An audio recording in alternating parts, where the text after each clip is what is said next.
राधे कृष्ण दोस्तों, आज की कहानी का नाम है भगवान की कृपा।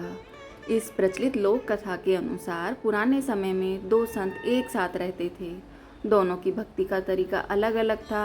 एक संत दिन भर तपस्या और मंत्र जाप करते रहते थे, जबकि दूसरा संत रोज सुबह शाम पहले भगवान को भोग लगाता और फिर खुद भोजन करता था। एक दिन दोनों के बीच झगड़ा होने लगा कि बड़ा संत कौन है।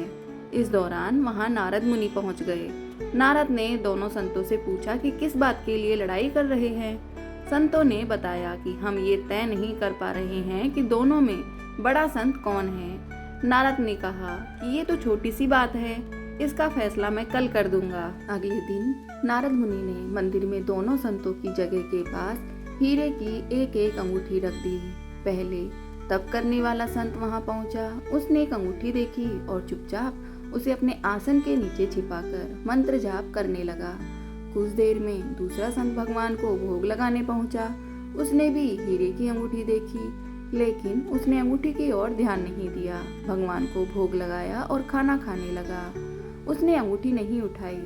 उसके मन में लालच नहीं जगा, क्योंकि उसे भरोसा था कि भगवान रोज उसके लिए खाने की व्यवस्था जरूर करेंगे। कुछ देर बाद वहां नारद जी आ गए। दोनों संतों ने पूछा कि अब आप बताएं कि हम दोनों में बड़ा संत कौन है। नारद ने तपस्या करने वाले संत को खड़े होने के लिए कहा।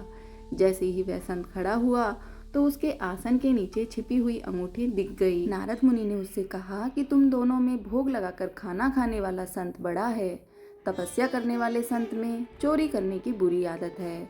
उसने भक्ति के समय में भी चोरी करने से संकोच नहीं किया, जबकि भोग लगाने वाले संत ने अंगूठी की ओर ध्यान तक नहीं दिया। इस कारण वही संत बड़ा है।